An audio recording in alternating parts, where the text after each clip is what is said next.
I was sitting in the FBI field office at 6:47 a.m. on a Tuesday morning, watching them lead my former boss Marcus Chin away in handcuffs when I finally allowed myself to smile. 3 months earlier, he'd humiliated me in front of the entire company. Now his empire was crumbling, and I was the one holding the match that lit the fire. But let me start from the beginning, because the real story isn't about revenge. It's about what happens when arrogant people mistake quiet competence for weakness. My name is Sarah Collins, and for 8 years, I was the senior accountant at Pinnacle Marketing Solutions. Not the flashy kind of job that gets you invited to company parties or mentioned in press releases. I was the person who made sure the numbers added up, the taxes got filed, and the books stayed clean. I liked it that way. Numbers don't lie, they don't play politics, and they don't stab you in the back. Marcus Chin was different.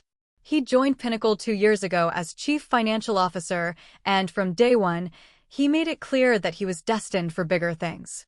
Designer suits, expensive watches, always talking about his MBA from Wharton and his connections in high finance. He had this way of speaking that made everything sound like a TED Talk, lots of buzzwords about synergy and optimization and leveraging core competencies. The other executives loved him. He'd stride into board meetings with his laser pointer and his PowerPoint presentations, painting pictures of explosive growth and market domination. Meanwhile, I'd sit in my cubicle, quietly noting discrepancies in his projections, watching expenses that didn't quite add up. But I kept my concerns to myself. That was my mistake. The trouble started 3 months ago, during our quarterly review meeting. The conference room was packed, all the department heads, the CEO, the board members. Marcus stood at the head of the table in his $1,000 suit, presenting his strategic growth initiative. Charts showed revenue climbing, profit margins expanding, everything pointing toward a banner year. I'd spent the previous week going through the numbers, and something was wrong. The cash flow projections didn't match the actual bank statements. Vendor payments were being delayed or reclassified.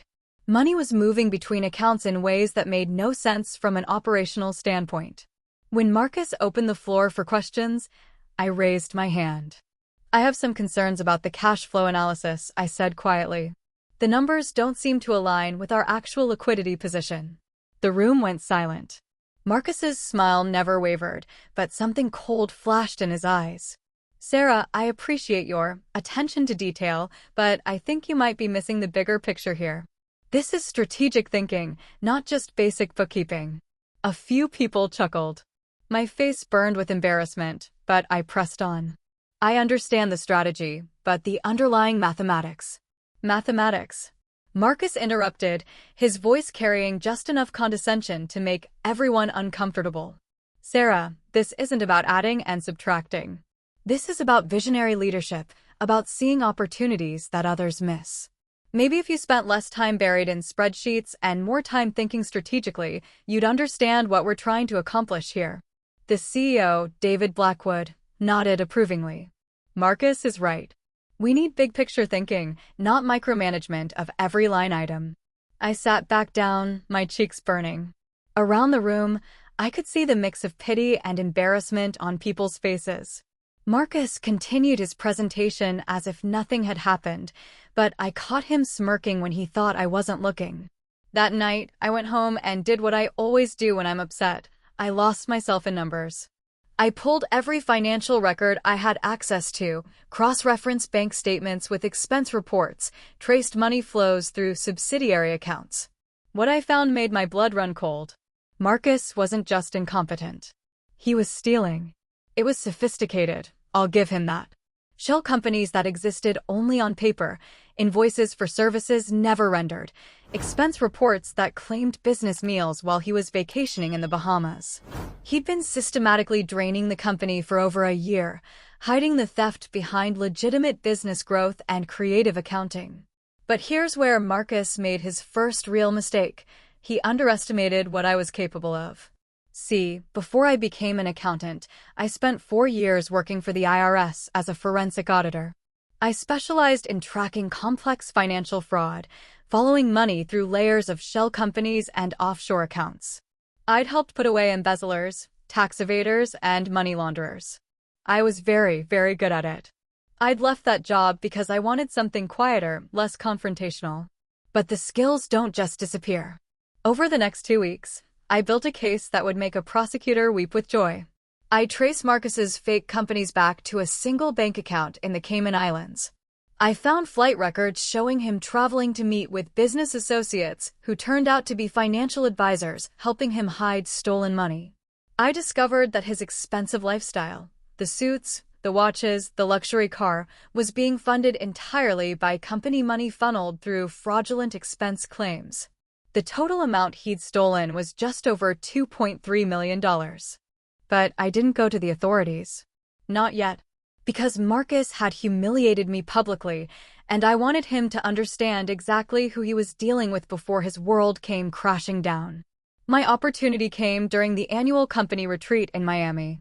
Marcus had planned this elaborate weekend at a luxury resort, supposedly to align our strategic vision for the coming year. In reality, it was just another excuse for him to spend company money on expensive dinners and premium accommodations. I didn't go. I told everyone I was sick, but really, I was in my office, putting the finishing touches on my evidence file. By Sunday night, I had everything I needed. Bank records, forged invoices, flight manifests, hotel receipts, email communications with his offshore financial advisors, a complete roadmap of his criminal enterprise. Monday morning, Marcus came back from Miami glowing with confidence. He'd apparently spent the weekend charming the other executives, painting visions of expansion into new markets, promising bonuses and promotions for everyone who bought into the vision. He called an all-hands meeting for 3 p.m. to share the exciting developments from the retreat. I spent the morning making copies of my evidence file and preparing my presentation.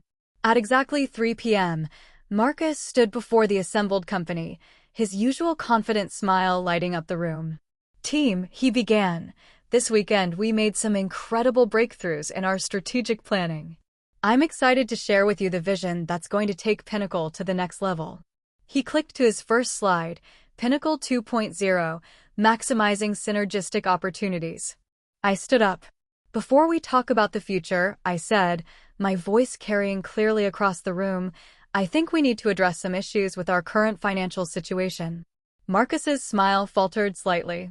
"Sarah, I thought we discussed this. Strategic meetings require strategic thinking." "This is strategic thinking," I interrupted, walking to the front of the room.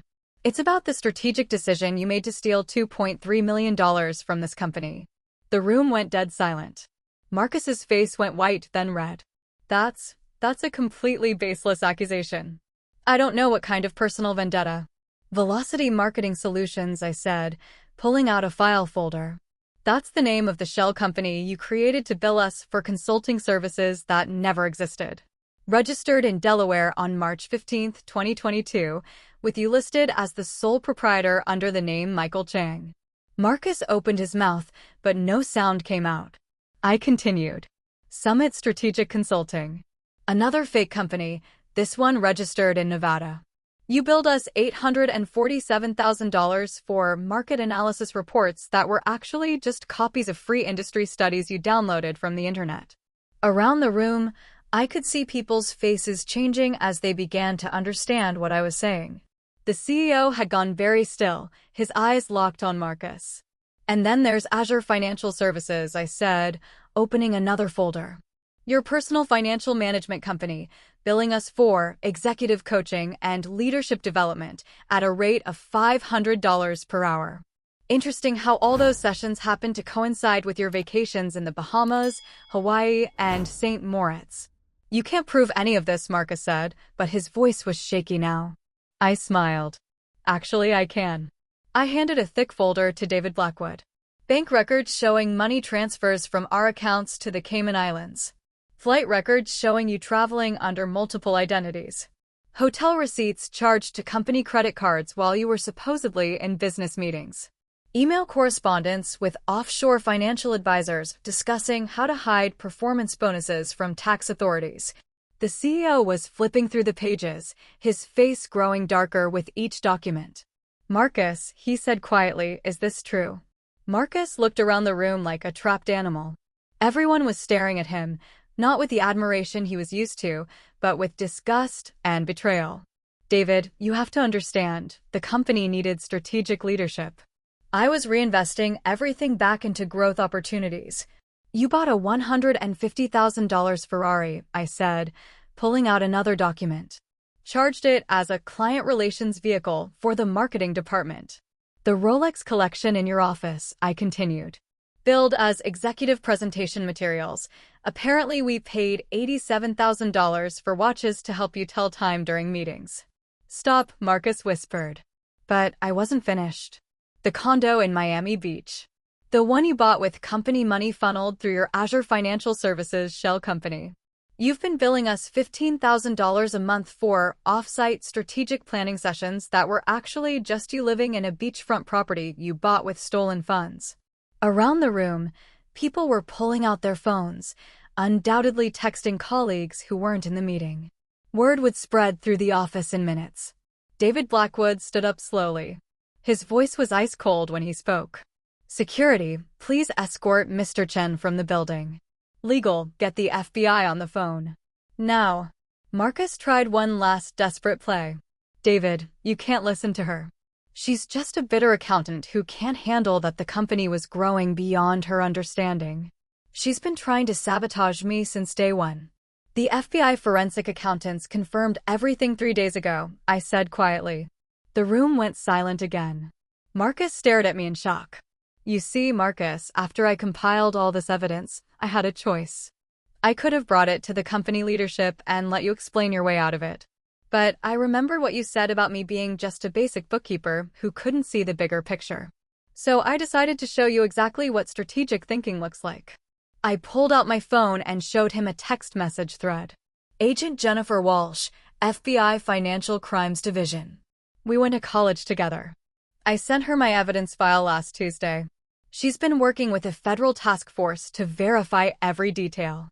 They've frozen your offshore accounts, seized your assets, and obtained warrants for your arrest on charges of wire fraud, money laundering, and tax evasion. Marcus's legs seemed to give out. He collapsed back into his chair, staring at me like he was seeing me for the first time.